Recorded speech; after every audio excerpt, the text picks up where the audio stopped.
All right. All right, here we go. We've been knitting them all.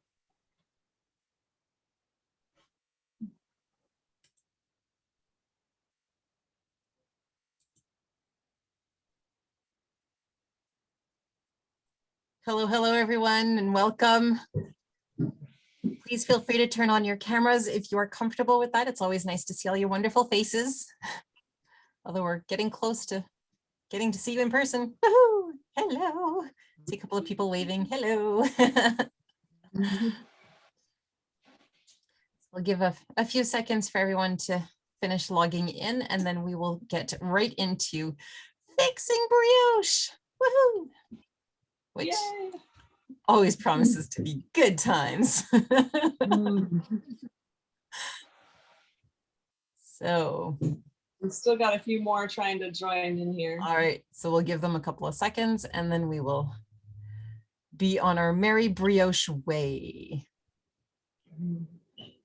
You're very welcome, Karen. Karen just posted a thank you in the chat for doing this series. So we are actually really enjoying this. This is our 20th Tutorial Tuesday today.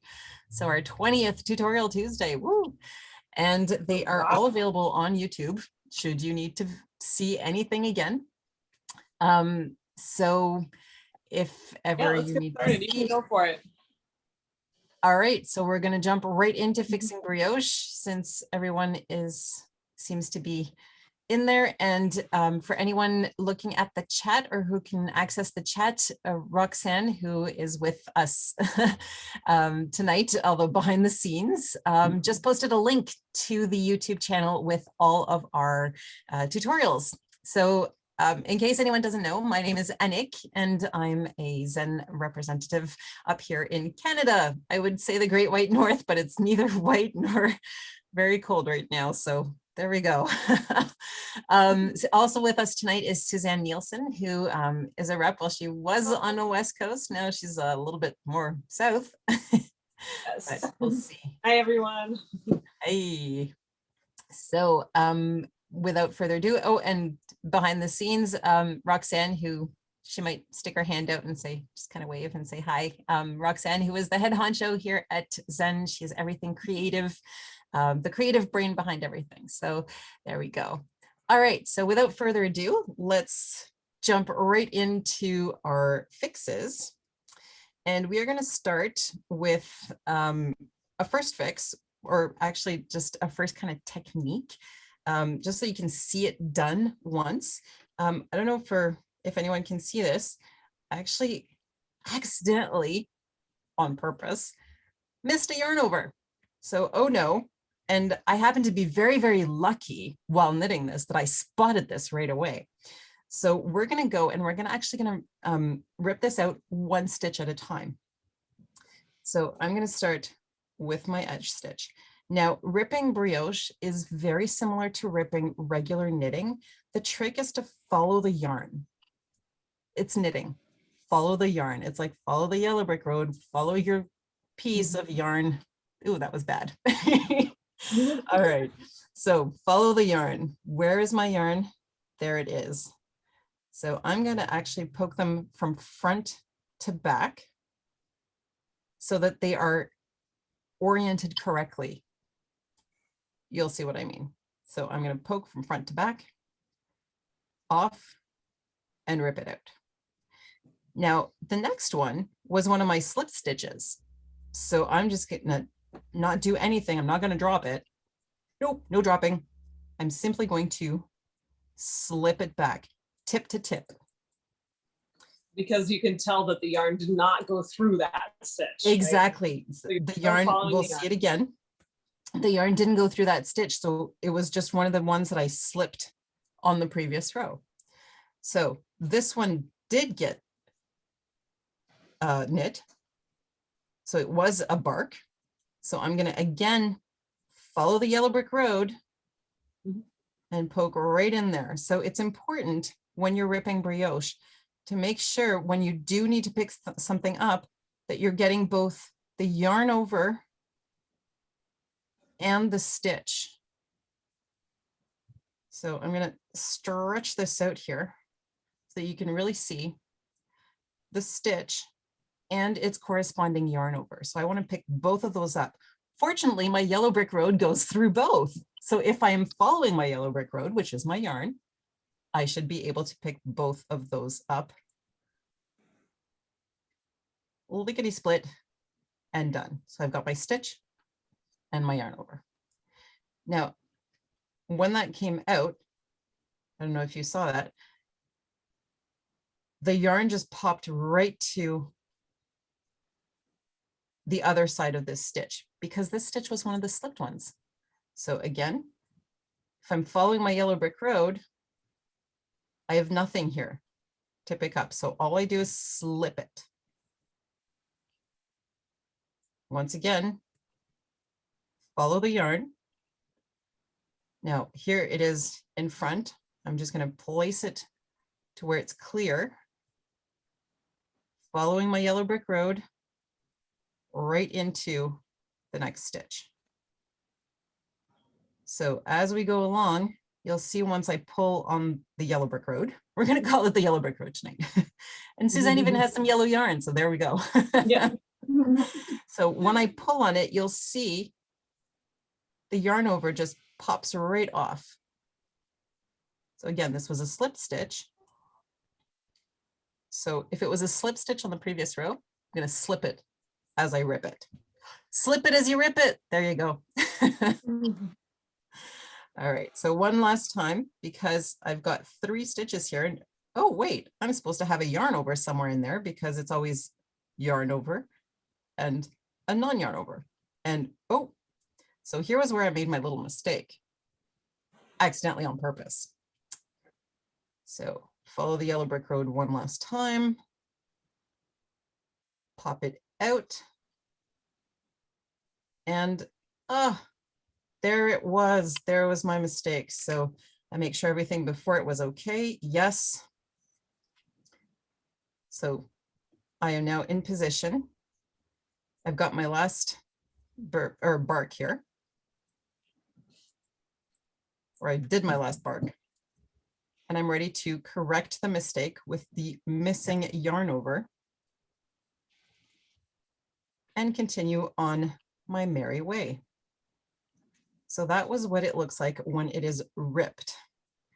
Now, should something dramatic happen, like for example, a cat jumps onto your knitting, which, you know, kitties will do. And we forgive them for it because they're kitties and we love them. And if anybody has any cats that they want to show and hold up to the camera, I will gladly virtually pet your cat. All right, because I miss having a kitty. Cat jumps on my knitting. Ah! And I drop a stitch. First step, do not panic. First step, in any time you drop a stitch, no matter what you're knitting, don't panic. Second step, stop the hemorrhage. This is basic first aid. If you see someone bleeding out, stop the hemorrhage is the first thing. So what do we want to do? We want to stop that hemorrhage from going any further. So find that last stitch, take out whatever you have, whether it's a crochet hook, a needle, or anything to plug that drop stitch so that it doesn't unravel further. Because the further it unravels, the more you've got to pick up. So first step is to stop the hemorrhage with whatever you have handy. Go find a stitch marker and plug it. Whew. All right. Once your heart rate comes back to normal, we're good. We are set to go. So we will pull our needles out because we don't want to drop more stitches. So while we fix this, we're going to make sure that nothing else falls off our needles. All right, so what do we do now? Because brioche is not a regular stitch. Normally, you know, you just stick your hook through and then hook the next one up, the next one up, the next one up, the next one up for a basic fix. Brioche is a little teensy weensy bit more involved, but not really. I mean, yes, it's more involved, but it's not more difficult. So how do we do this? Well, here we go. First of all, I accidentally on purpose dropped a knit side stitch, which yay. Should you drop a purl side stitch, you're going to flip it over and work from the knit side. Simple as that. So we're going to take for granted that we're working on the knit side always. It's just simpler, easier. We're more used to working with knits than with purls. So first thing I'm going to do is I'm going to take out my crochet hook after not panicking and plugging the hemorrhage. Get my crochet hook. Replace my crochet hook or my stitch marker with the crochet hook. All right. Now I'm going to spread these out a little bit so that you can see. Now, there are a lot of threads going on here, but what I want you to always take into account. Now, if you can see here, right on my crochet hook, I've got the stitch, my last stitch where I plugged the hemorrhage, where I stopped it, and the stitch beneath it. Now, this little bar here is the stitch below. I'm never going to take this one into account when I do my little rhyme. So my little rhyme, I will tell it to you, and then I will show it to you, and you will retain it because it's awesome. Love rhymes. So the rhyme goes, and I don't even know who came up with this. I've heard it from many different sources. So unfortunately, I can't tell you exactly where it comes from. I did not invent this. The rhyme is over one, under two, grab the next and pull it through. So again, over one, under two, grab the next and pull it through. So I see a couple of heads nodding. Yeah, you see where I'm going with this. Yeah. All right. So again, we always ignore the one that is closest to the hook. So we're going to ignore this one. I'm going to try to get this as close as I can here. So we're going to ignore this one. Now, what's important is that you make sure that these are not crossed. You see how they're all kind of nice and straight and coming up and nothing is under or over? That's going to be important because when you go over one, I'm going over this one, under one, two, grab the next with my crochet hook and pull it through. There we go. So moving right along. What do we do with this one? We ignore it because that's a stitch. It's already done. It's taken care of. So we don't need to bother with this one anymore. So where are we going to go? We're going to make sure everything is nice and spread out. And we're going to go over one, under two, grab the next, and all together now, pull it through. All right, so here we go. Over one, under two, grab the next with my hook and pull it through.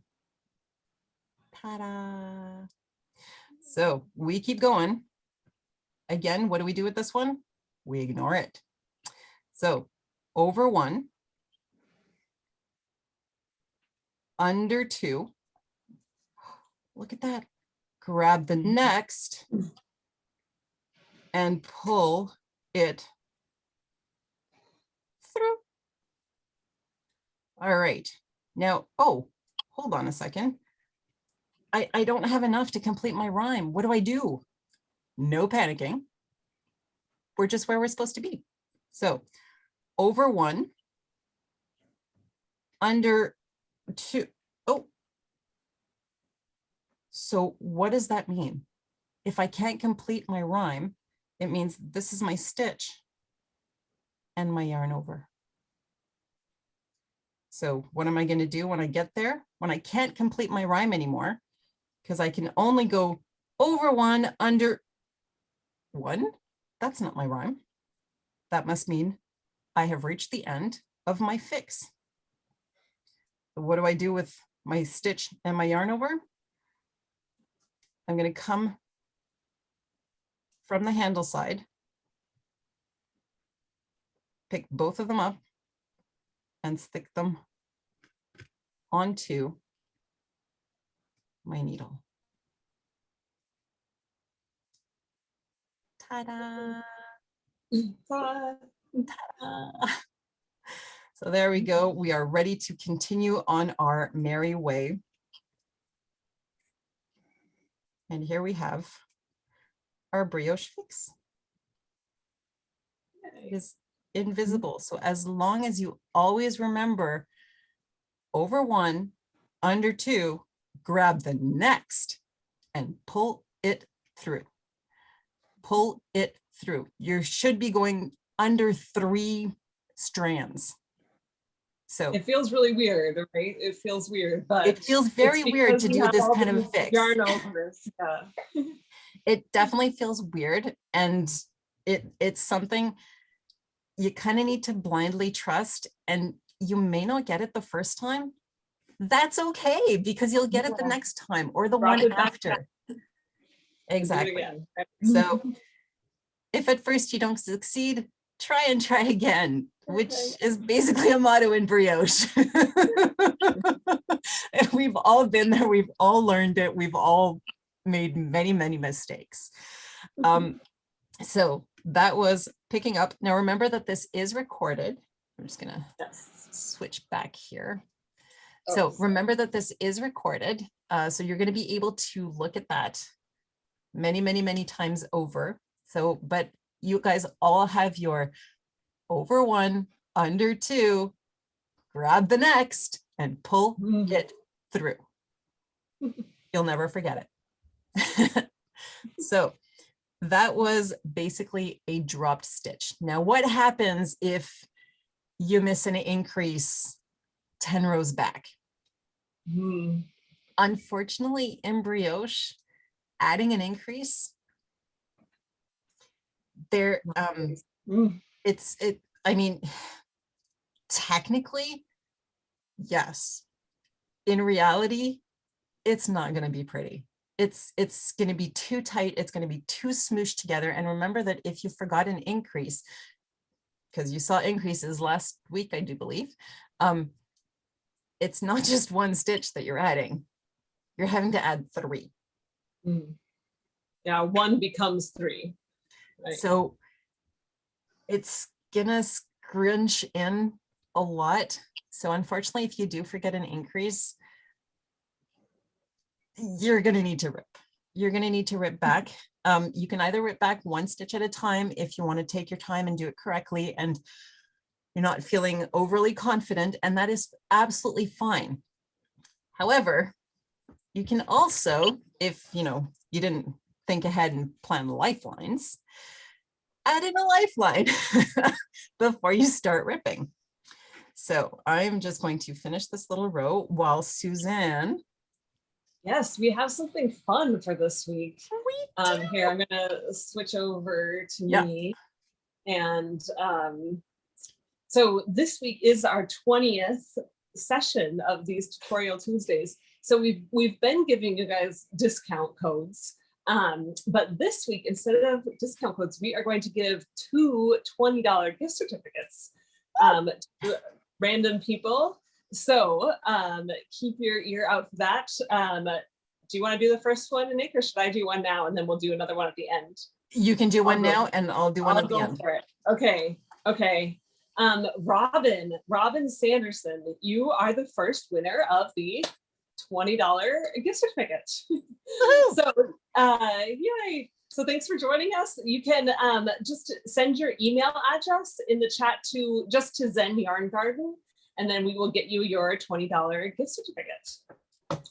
And then Nick will choose another one at the end of the session.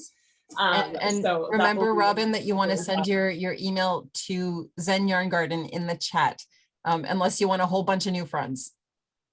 So you don't want to do a general message. You want to send it directly to, send it in the chat. To Zen in the drop down menu. No joking. Yeah, you can fix that. So after, I think Nick's going to show us that placing a lifeline, and then I'm going to show a few more fixes in 2-color brioche.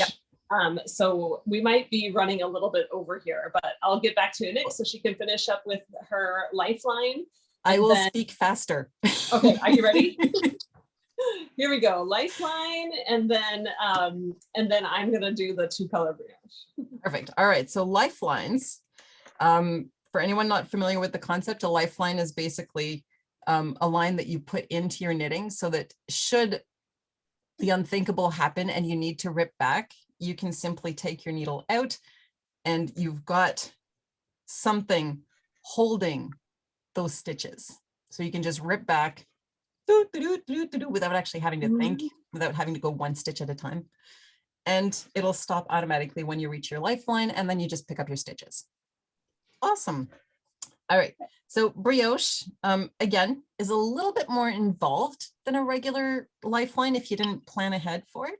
So the best solution really is to plan ahead. However, if you didn't, and it happens, we've all been there, you can put it in after the fact. So say, for example, you forgot an increase. It happens on the side of the shawls. How many times did I start the what the fade over? Oh my gosh. All right. So putting in a lifeline in brioche is again a game of follow the yellow brick road. Yep, you got it. You're going to follow one strand. I find it easier to start on a purl. And I also find it easier to start in the middle of a row because the edges are sometimes a little nebulous to pick up. It's kind of hard to see what you're doing. So I like to start in the middle. I go in one direction and then I pick up in the other direction. So little trick that I find simplifies things. And I also find it simpler to start picking up. And usually like you realize like, oh, that's where I forgot the increase or something. So that's a perfect tip to start in the middle, because then you're not like going to the edge and then you get to where you know it is. And then you're like, wait a second. Exactly. Exactly. So I'm going to stretch this out and try to zoom in as much as we can here. So when you're picking up, because this is the equivalent of picking up stitches, basically, you're always going to pick up the right hand side of the stitch. So here I've got my purl. Now I know that my purls, if I go up here, they don't have a yarn over because they're slipped. So I'm going to pick up the right leg of that purl, only the right leg. And then I'm going to follow the yarn. And oh, here it becomes a yarn over on this knit stitch. So I'm going to pick up that, and then I'm going to pick up, you see how I went over the left side leg. And then I'm going to pick up the yarn over with the knit stitch. This is where it's just a little more involved than a regular lifeline. So the yarn over and the knit stitch. So this looks strangely familiar to what I have up here. So what you're going to be picking up always is on the purls, again, follow the yellow brick road.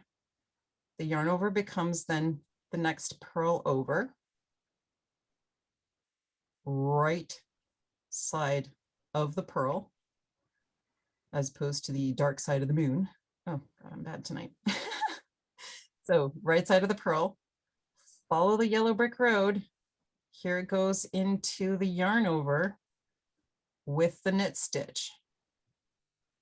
So the yarn over and its corresponding knit. So follow the yellow brick road, the yarn over becomes the next purl stitch. I'm going to try to stretch it out so that you can see here. And don't be afraid of really pulling everything apart. it's knitting, it'll bounce right back. And anyways, you're ripping it. So it's okay if you stretch it out a little bit. Give yourself a chance to see what you're doing. It's going to make it so much easier. All right, so don't be afraid to pull that apart. Pick up again the right hand side of your purl. Follow the yellow brick road down to the next yarn over with the knit stitch. Pick up both the yarn over and the knit. Then move along to the next. Stretch everything out. Let's see here. Oh, look, I've got pink. Nice and easy to follow. So my yarn over becomes the next purl over here. Pick up the right side of the purl. Follow the yellow brick road to the next yarn over and knit. And of course, I was not smart and I didn't put an edge stitch, so bad me. There we go. But I do know that the next one should be a purl. So I'm going to follow my yellow brick road right to my edge stitch purl. Now, we've got a partial lifeline here, which I'm going to rip just because we're running really short on time. I'm sorry, Suzanne. So I just, in case anyone missed that, I just yanked out my needle from my, gone.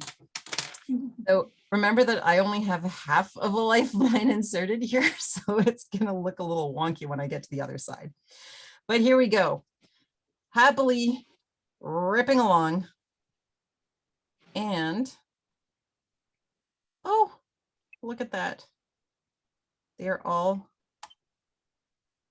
where they're supposed to be. So once I'm back, I simply follow the blue brick road in this case, which is my blue yarn. Literally just following the cotton to the end.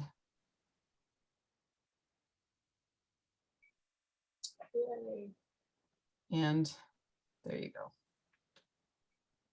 Put that in. And you're good to go. Yay. Ta-da. Ta-da. So yes, it's a little bit more involved, but it's nowhere near impossible. Yeah. Remember, that is recorded. You'll be able to watch it over and over.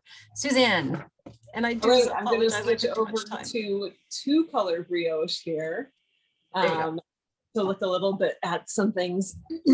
And we did have a couple questions about edge stitching. And I think also in two color brioche, people can get a little confused on where you are. Like I just set down my knitting and should I be knitting with this yarn on this side, or should I be knitting with this yarn on this side? So I'm going to cover that. But the edge stitching, basically you can use any salvage that you want. And in two color brioche, I would say pick one of the colors to have be your salvage. And then that you're only working with that color. And if you're not working with that color, then you're slipping the stitch. So that's one way to handle it. Your pattern should tell you, any pattern. It's if you're, designing your own or something, you might want to experiment and see what the best one is. But so for this one, I need to figure out what side I'm on and what I need to do next. So I'll spread out my knitting and look for the yarn overs. So here I can see I have my lonely stitches and then my ones that are paired. And you remember when we're working brioche, we always want to work the ones that are paired together and give the other ones a yarn over. So since I know I can look at this column, I have columns here, right? And I can see that the ones that are paired, those ones need to get worked together. So I know that this is we'll say yellow column, and it needs to get worked. So I need to be using the yellow yarn. So I'm going to line up my knitting so that my yellow yarn, is on the right side of my work and ready to be worked with. I also, in the middle here, I also dropped, I can tell looking at the back here, I missed a yarn over. So I'm going to show you how to fix that on the fly. as opposed to ripping it back like Nick showed. So just another, another technique to do that. Here we'll get going. So we figured out what yarn I need to be using and what column I need to be working on. And so I'm going to be using my yellow yarn. My edge stitch is always done with the other color. So I'm just going to slip that stitch on the edge. So slip it knitwise. And now I come to a stitch that's all by itself and it needs to get given a yarn over. So I'll bring my yarn to the front and slip the stitch and bring the yarn back over. And in this case, this is a purl column. You can see here, it's a purl column. So I need to bring the yarn to the front and do a brioche purl stitch, purling those two together.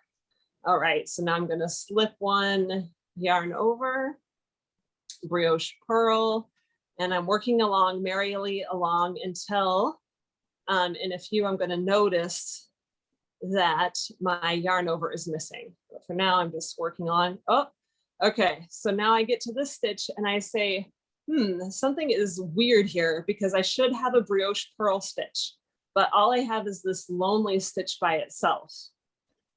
So we can look at the back. You can just see that strand. Whoops, sorry, my camera's a little bit off today here. I can just see this strand in the back, and really you can just pick it up and put it back and put it on your needles. And now I have that stitch there. So that's the easiest, I would say easiest of fixes when you're doing brioche. And I'm going to go ahead and introduce another mistake, which is common to do when you're purling. And that is to do an incomplete yarn over before you slip the stitch. So I just did that mistake there. And then I'm going to go ahead and finish up this row nice and normal, and then we'll get to that mistake. And while you're working your way to that mistake, I'm going to give out our second $20 gift certificate. Do we have a Lori Salverda in the room? Hey, Lori. You are a $20 gift certificate winner for tonight. So if you want to send your email to Roxanne, or actually to Zen Yarn Garden, in the chat, in the drop-down menu, just select Zen Yarn Garden, send private message, and there we go. She will get that $20 gift certificate to you ASAP. Great. So congratulations, happy spending. If anybody has any little questions they want to post in the chat, we can try to get to some of those. I'm going to finish this and then we'll sign off since we're going so far over. But so now it's obvious what side I'm on, right? Because both of my yarn tails are on one side. So it's obvious that I should be, this is the front, of my work that I should start knitting on. But which color do I start with? Well, again, we can take a look at our columns and see. So now we see pairs that are above another purl column. That's the turquoise instead of or the teal instead of the yellow. So I know I need to be using the teal yarn next if I had forgotten and set it down. And all right, so I'm going to be using teal, and my edge stitch, I'm always going to, this time I just did whatever stitch. So I'm on like the purl side with the teal. So I'm just going to purl that edge stitch. And then I'll slip and give a yarn over to the next stitch and purl. And I'm going to work along until I hit that funky one that I introduced last time. So here I'm just doing normal brioche purl, slip yarn over. Okay, here's the weird thing that's going on is my yarn over is kind of in between. It's not on top of that stitch. And so what we can do is we can slip the stitch back over here. This is the yarn over. We do kind of have to just rearrange them a little bit. We really want this stitch to be underneath. So I'm just kind of ducking that stitch underneath and putting it back on the needle. And now it's oriented correctly where the yarn is going across. Sorry, you guys, I know that was really fast, but since we're running out of time, well, this is all recorded and we can go back and look at it. but basically so the stitch was, let's see, it did look like this. So the stitch came before the yarn over. And I want to kind of take that off and duck it back under the yarn over so that we can get that yarn over to be like straddling over the top of the stitch. And then we just go ahead and brioche purl it. Slip yarn over. So we can. And just so nobody panics, all the ones that I showed are applicable to 2-color brioche too. Right. Right. So we could, I could drop a stitch at any point here, and we can do that too. Let's do that. So let's say I went to slip this one and oops, I slipped it all the way off and we dropped down a ways. So this is a little tricky because I dropped one in a different place than when a Nick has it. But the important point is that I dropped one and it happened to still be on the knit side. Or a column that is a knit column. And remember, Nick mentioned this, but you always want to fix when you see knits. So I'm going to grab this stitch. This is the one I stopped the bleeding here. And stop the bleeding, straighten things out. The trick is with 2-color, it's just a little maybe easier to see. So you're still going to like stretch it out. You're still going to skip one under 2 and grab the next, but your next should be the same color that's the knit column that you're working on. So then I grab that one and pull it through. And then again, I see skip one, straighten it out a bit, skip this one, go under 2 of the opposite color and grab that stitch and pull it through. And then that one should go on the needle. So then that's another way to get back. All right. But while we're looking at that, are there any questions that are still a little bit unanswered that that people want addressed? Anything? I did see a question go by. These are the Addy cubic speed. Oh, your needle thingy. Yeah, they're square, the square Addies. There we go. I honestly don't remember. So just ask for square Addies. I'm sure there's not 20 million of them. So those were the needles I was using. All right. Well, if there's not any other questions, then thank you so much for joining us. And of course, there's that was a lot of information. So we will have these all recorded, and you can, feel free to email and ask us questions, but you can go back and watch the recordings and keep joining us. We're going to be doing other tutorials coming up, and we always like to have suggestions too. So if you have some suggestions that you really have been curious about, feel free to let us know. And yeah, we'll try and keep changing things up, and just we want to make some fearless knitters out there. So and next Tuesday, why should I gauge? Woo, that should be fun. Loaded question. It's a lesson we all need to learn over and over. All right. So thank you for joining us, everyone. Have a great evening and stay cool, drink plenty of water, and enjoy. Yay.